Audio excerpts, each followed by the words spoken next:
जवाब दूंगा, सुन लीजिए, बहुत जरूरी है, वरना कल मैं नजर आऊंगा ना नजर आएंगे। एक सवाल होता है कि जो है किसके लिए कुरान में, हमने कहा किसके लिए कुरान में है, इसके लिए कुरान में है। मैंने आयत पढ़ी आपके सामने, छह पारे के आयत है, उसके अंदर वक्त की दलील है। मैंने कहा कुरान में है, भगवत गीता में भी है, भगवत गीता में भी है क्या, दान की दलील, दान भी ध्यान देते बारे देश काल चतारे चतदान सामने का स्मृतम।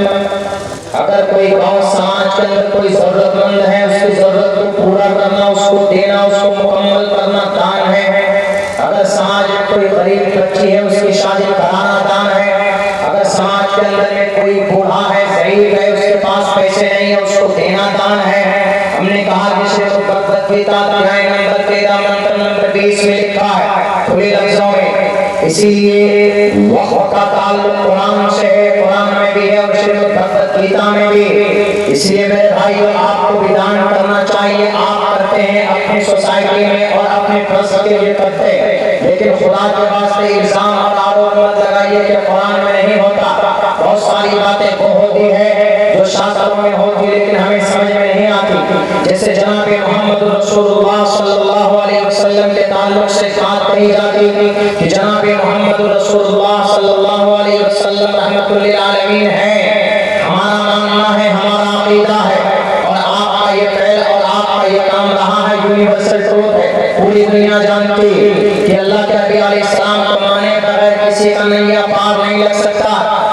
आप ज्ञान है तो किधर नहीं दीप सृष्टि में काम मकस जगम मोहम्मद सूरी बाजानी पैदा हम मिठुश महानी मदते वरुण तपस्या प्रस्ताव ये आया। मोहम्मद को जो मानेगा वही जन्नत में जाएगा, जो मोहम्मद को नहीं मानेगा ये नहीं आया, वो जन्नत में नहीं जा सकता। मोहम्मद मतलब अंतिम महर्षि, अंतिम संदेश जनाब मोहम्मद रसूलुल्लाह सल्लल्लाहु अलैहि वसल्लम की बहुत सारी विशेषताएं हदीस में मौजूद है और संस्कृत में भी मौजूद है। एक सवाल ये भी होता है कि अरे आप लोग मोहम्मद की शरीयत को क्यों मानते हैं और मोहम्मद को क्यों मानते हैं, मोहम्मद को मानकर क्या हो जाएगा? मोहम्मद से ज्यादा बेहतर तो मर्यादा पुरुषोत्तम श्री रामचंद्र जी थे, उनको मानिए तो आप कामयाब भी होंगे। हम कहते हैं कि भाई ऐसा नहीं है। पूरी दुनिया के ग्रंथों में अल्लाह तबारक व तआला ने मोहम्मद रसूलुल्लाह का चर्चा किया है। कहीं ना कहीं किसी न किसी शक्ल में आपकी कुछ न कुछ सिफत का चर्चा किया है, और वो इल्जाम लगाते हैं कि कैसे मान सकते हैं, अरे आपके मोहम्मद को बच्चियों पर जुल्म करते थे, कैसे? अरे मोहम्मद साहब 50 साल की उम्र में अम्मा आयशा 6 साल की उम्र की बच्ची से निकाह किया, ये इल्जाम लगता है। तो क्या कहेंगे आप? जिहालत की वजह से। ऐसा नहीं है, निकाह हुआ 6 साल की उम्र, ठीक है। इस्लाम में प्रावधान है कि अगर बच्ची नाबालिग हो या लड़का नाबालिग हो, उसके गार्जियन अगर निकाह पढ़ ले, निकाह वलीद माना जाता है। इस्लाम में लड़की 12 साल की उम्र में, लड़का 14 साल की उम्र में बालिग हो जाता है, और बालिग होने के बाद लड़का लड़की राजी, क्या करे राजी। ये मसला कैसे समझेंगे, ये मिसाल कैसे समझिएगा? आपको समझाता हूँ, देखिए ये मिसाल ऐसे समझिए। जब मियाँ बीवी राजी तो क्या करे, राजी नहीं है। जब लड़का लड़की राजी तो क्या करे, राजी। इस्लाम में निकाह इतना सिंपल है, इतना सिंपल है, क्या मैं मजा नहीं लगा सकते? अरे ऐसा क्यों होता? जी ऐसा होता। लड़का लड़की बालिग है, चाय की दुकान के सामने वहां 2 आदमी बैठकर चाय पी रहे हैं, 2-3 आदमी बैठे हुए देख दिया, अरे ये लड़का लड़की तो दोनों आपस में इजाब कबूल कर रहे हैं। यानी लड़का कह रहा है कि मैं तुझसे आज से मैं निकाह करता हूँ, ये दहेज का रकम है ले लो, और लड़की भी कहती आज से हमने आपको कबूल किया। और वहां पर चाय पीने वाले दुकान में या पान खाने वाले देख रहे, सुन भी रहे बतौर गवाह। काजी साहब है ही नहीं निकाह पढ़ाने वाला, तो आप पूछ लीजिए कि निकाह मानेगा, निकाह वही हो जाएगा। इसी का मतलब है जब लड़का लड़की राजी तो क्या करे, काजी। मेरे साथ हुआ हमारे यहाँ आजकल बच्चे भाग जाते हैं ना, तो बहुत बुरा कदम है, नहीं होना चाहिए। माँ बाप के मशवरे से ही कोई काम कीजिए। अब जो जोश में कर लेते हैं लव मैरिज, ये लव मैरिज नहीं है, ये बड़ा खतरनाक चक्रव्यूह मैरिज है। दो बच्चे छोटे वो अपने हिसाब से गालिबान, छोटे तो नहीं थे, उम्र के हिसाब से बालिग थे, दोनों भाग गए। फोन किया, दोनों को पकड़ कर लेकर आया।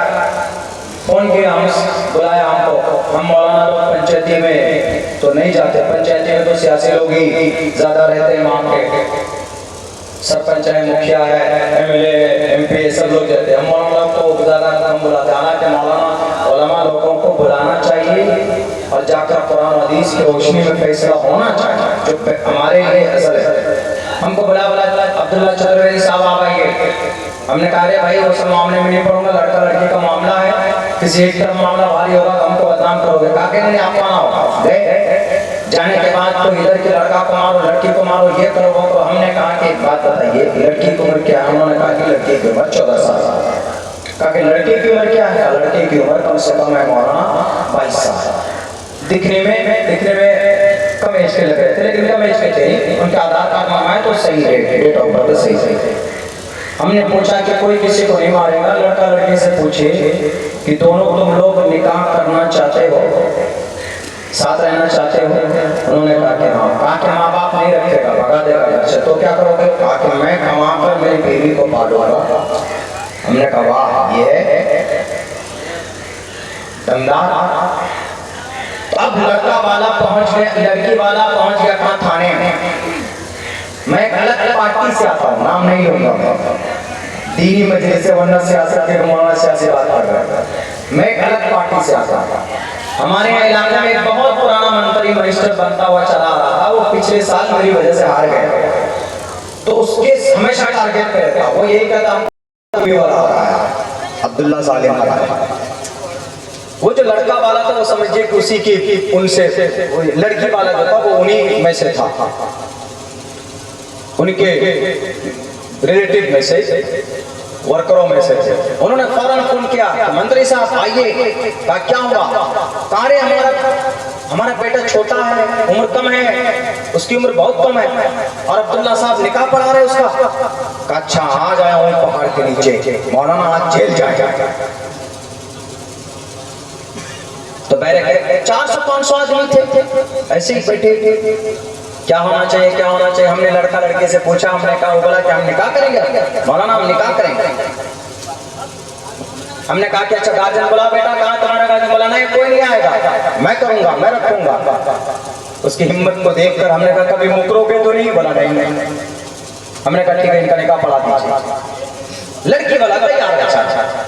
लड़का ऐसे नहीं, हमारा बेटा आप कैसे कर लेगा? ऐसा थोड़ा ऊंची था, वो दूसरी गरीब फैमिली से थे, लड़का वाला थोड़ा हाई फैमिली से, ऐसा कैसे हो सकता? हमने कहा बुलाओ काजी साहब को। एक काजी साहब आए, काजी साहब को कहा कि दोनों लड़का लड़की है, आपको पढ़ाना है। काजी साहब रजिस्टर लेकर भाग गए। ये केस नहीं होगा हमसे, क्यों? अभी मैं पढ़ा दूंगा, पुलिस वाला मुझे पकड़ के लेके जाएगा। ये भागने भगाने वाला मैटर, तुम लोगों ने लड़का लड़की को कैसे भी अभी बना दिया। दूसरा काजी साहब को बुलाया, वो भी भाग गए। कहा कि हजरत नीचे मैं लिख कर दे देता हूँ, लेकिन मैं पढ़ाऊंगा नहीं, काजीनामा में आप अपना सिग्नेचर कीजिएगा। मैंने कहा कि ऐसा है, कोई सिग्नेचर नहीं करेगा। पहले भरा गया, काजीनामे को भरिए, बनने के बाद सारी चीजें जब तय हो गई, गवाह वगैरह सब वहाँ पर लिख लिए गए, बाकी और पूरा मजमा था वहाँ पे। बड़ा खुतबा पढ़ के निकाह कौन पढ़ाएगा? हमने कहा कि खुतबा भी मत पढ़ो, कोई निकाह भी नहीं पढ़ाएगा, ये दोनों अपने आप पढ़ेगा। बड़ा ऐसा निकाह कैसे, कभी देखा नहीं। जो सरपंच साहब बोले हमने तो जिंदगी में नहीं देखा। हमने कहा कि होता, बोलते हैं ना कि जब दुनिया में राजी तो क्या करे काजी? बोला हाँ। हमने कहा वही हो रहा है। अब यहाँ कोई काजी नहीं है, लड़का लड़की दोनों काजी खुद ही। हमने कहा कि तुम दोनों एक दूसरे को कबूल करो। हमने वहाँ उस पर थोड़ा सा गाइडलाइन कर दी, ऐसे ऐसे बोलना, तुम लोगों को बोलना, देख करके बोलो, बोले दैन भाई हमारा सब कुछ जो भी था वहाँ पर तो दे दिया गया, हो गया। अब सिग्नेचर कौन करेगा काजी की जगह पर? हमने कहा कि काजी की जगह पर दोनों ही सिग्नेचर करेंगे, लड़का लड़की वहां पर खुद से जब पढ़े हैं हिजाब कबूल खुद से किया, लिख दो। क्योंकि मामला केस का बनने वाला था, मुझे मालूम था, इसलिए हमने कराया बात, वरना काजी की जगह खाली देती।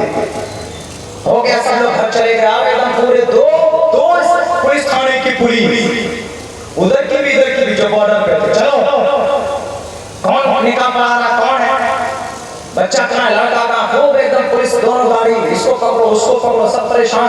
हम तो निकल गए थे वहां से, फौरन फोन के पहुंचे। हमने कहा क्या बात है सच्चो साहब? बोला कि माइनर बच्चों का निकाह पढ़ाते हैं आप लोग, चलिए। हमने कहा कौन माइनर है? बोला फला ये रिपोर्ट दिया कि हमने कहा इस बच्चे का आधार देख लीजिए, उसका भी देख लीजिए। अब वो पुलिस वाला को खबर करता है मनिस्टर साहब को, मनिस्टर साहब ये दोनों दो बच्चे बालिग हैं, आधार कार्ड के साथ। कहाँ बालिग? बोली छोड़ो, पकड़ कर लाओ और किसी को पकड़ो मत पकड़ो जो पढ़ाया है। मनिस्टर को मालूम है कि अब्दुल्ला साहब पढ़ाया, काजी वही कहा कि तुम किसी को पकड़ो मत पकड़ो, पहले काजी को पकड़ के लाओ। कहा कि काजी कौन है? कहा कि काजी कोई नहीं था। पुलिस वालों को विश्वास ही नहीं, क्योंकि काजी होता है, निकाह पढ़ाने वाले होते हैं। कहा कि तो बोला काजी नामा लाओ, कहाँ पर है? निकाह नामा लाओ, निकाह नामा लाया। कहा सिग्नेचर किसका? कहा कि कौन काजी पढ़ाया? कहा कि काजी लड़का लड़की खुद ही थे। पुलिस वाला कहा ऐसे कैसे हो सकता, काजी तो अलग होता। कहा कि सर ये लड़का लड़की दोनों का ही सिग्नेचर है, देख लीजिए। वो देख कर उसका दिमाग घूम गया, वो कंफ्यूज, ऐसा कैसे हो गया? अब वो फोन करता मंत्री जी के सर, काजी तो कोई पता ही नहीं चल रहा। अरे निकाह नामा में तो नाम होगा ना, का निकाह नामा में जो काजी जहाँ पर सिग्नेचर होता है वहाँ पर दस्तखत लड़की का लड़के का खुद ही है, और लोग बोलता है वो लोग खुद ही निकाह पढ़ा, ऐसा निकाह होता है क्या? आप मिनिस्टर साहब मुफ्ती साहब को फोन कर रहे हैं, हजरत मुफ्ती साहब बिना काजी का निकाह हो जाता? मुफ्ती साहब ने कहा कि हाँ हो जाता। अरे भाई मामला बोल। बेचारे दोनों पुलिस थाने के जो आए थे बिल्कुल तंतराग, सब वापस चले गए। कहा लो भाई, तब किसी ने कहा कि मौलाना साहब नहीं है, वो अठरवेदी दो कदम आपसे आगे रहेगा, चुटकुला बन गया वहां पे। चलिए, तो ये चीज मैंने इसीलिए आप लोगों से बताई, ये इस्लाम में निकाह बहुत आसान, इतना आसान है कि अगर आदमी के पास पैसा भी नहीं है, बिना पैसे का आज 5 लाख 7 लाख 10 लाख, पटना में एक शादी 3 करोड़ रुपए, 3 महीने शादी चलिए निकाह के बाद अल्लाह के नबी अलैहिस्सलाम का निकाह हुआ अम्मा आयशा से 9 साल 6 साल की उम्र में, और आप अलैहिस्सलाम की रुखसती कब हुई? 9 साल की उम्र में तय कहते अरे आपके मोहम्मद ने एक छोटी बच्ची से विवाह किया, बच्ची पर जुल्म किया, तशद्दुद किया। हमने कहा ऐसा नहीं है, अम्मा आयशा बालिग हो चुकी थी, 9 साल की उम्र में बच्चे उस उम्र में उस जमाने में गर्म आब हवा की वजह से बालिग हो जाती थी। बाज़ मुहद्दिस ने भी लिखा कि नहीं उस वक्त उनकी उम्र 13-84, ये तो बहुत कम है, लेकिन ज्यादा ऑथेंटिक बात ये कि 9 साल की उम्र थी जब रुखसती हुई है आप अलैहिस्सलाम की, तो उस वक्त अम्मा आयशा की उम्र 9 साल की, 9 साल में बालिग हो चुकी थी। इसलिए अबू बकर सिद्दीक जो अम्मा आयशा के वालिद मोहतरम हैं, उन्होंने कहा था कि अल्लाह के नबी आयशा बालिग हो चुकी है, बड़ी हो चुकी है। जब उन्होंने शायद प्रूफ देखा होगा तब ना, क्या आप लेकर जाइए, तब अल्लाह के नबी लेकर आए थे। वो लोग नहीं मानते। मेरे हिंदू भाइयों, महाभारत में लिखा 7 लफ्जों में 314 वर्षा भार्गो हिंदे नगरिकाम एकविंशति वर्षा सप्ताह वर्षा वापनुया 314 वर्षा 30 वर्ष का लड़का 10 वर्ष की लड़की से विवाह कर सकता है। एकविंशति वर्षा 17 वर्षा वापनुया 21 वर्ष का लड़का 7 वर्ष की कन्या से विवाह कर सकता है। जब 7 वर्ष 30 वर्ष का लड़का 10 वर्ष की लड़की से विवाह कर सकता है, 21 वर्ष का लड़का 7 वर्ष की लड़की से विवाह कर सकता है। महाभारत 3000 साल पहले लिखी गई है। जब महाभारत के अंदर जब ये बात लिखी हुई है कि 30 वर्ष का लड़का 10 वर्ष की लड़की से, 7 वर्ष की लड़की से 21 वर्ष का लड़का विवाह कर सकता है, तो महाभारत के हिसाब से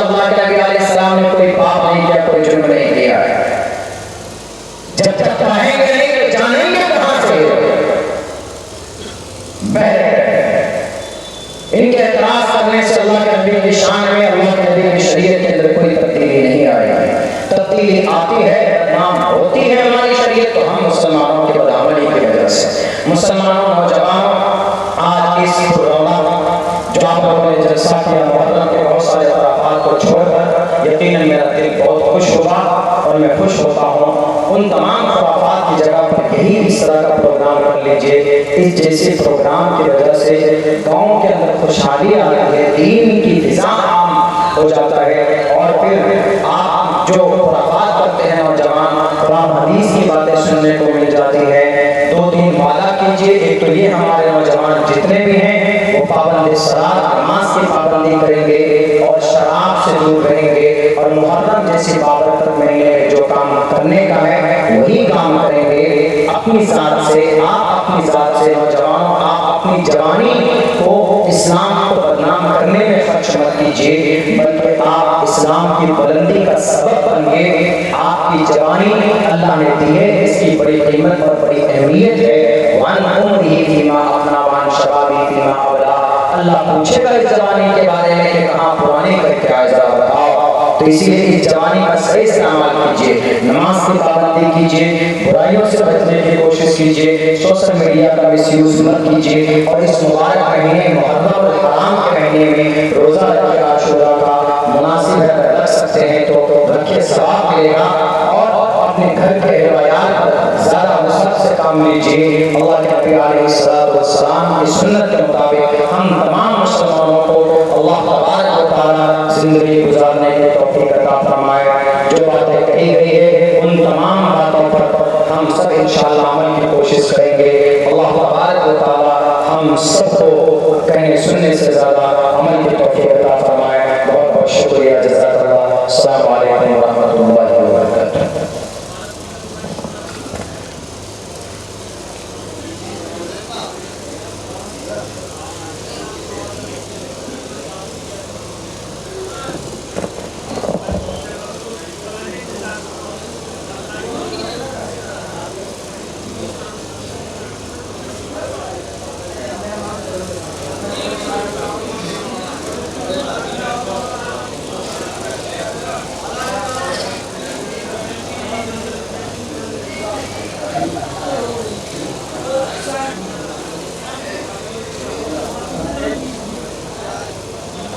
सामईन अपनी जगह पर बैठे रहे।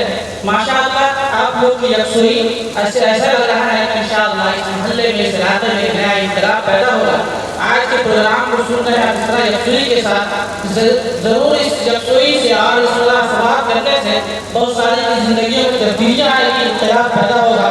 अभी आप माना पूजा साहब को सवाल कर रहे थे,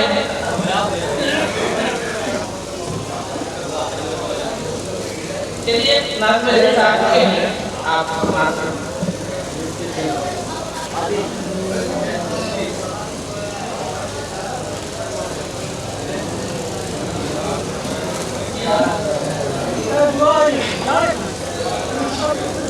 अस्सलामु अलैकुम रहमतुल्लाहि व बरकातुहू।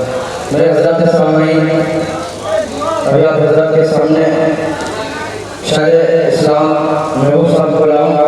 उससे कभी मैं चाहता ये मैं भी 2-4 मिसरा तरन्नुम के साथ गुनगुना लूँ। एक कलाम मैं वो पढ़ूंगा, जब मैं नूरानी कायदा अत्फाल पढ़ रहा था उस वक्त मेरे उस्ताद मोहतरम जनाब कारी सुल्तान साहब जो नाबीना थे, वो उस वक्त में कोई इसकी नाम को बहुत मश्क कराए थे, लेकिन उस वक्त बहुत जद्दोजहद के बाद कोशिश के बाद ये नाम हमें मश्क नहीं हुआ था। आइए उसी कलाम को 2-3 मिसरा आपके अंदर समारोह के हवाले से आपके महबूब शायर को दावत देते हैं। इंशाअल्लाह आपकी इजाजत होगी तो आप खिदमत करेंगे। सुनिए कि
चलिए आप बता दीजिए मुंडन करा रहे हैं हजरत मोहम्मद मुंडन करा रहे हैं माशाअल्लाह आप जो लगा रहे हैं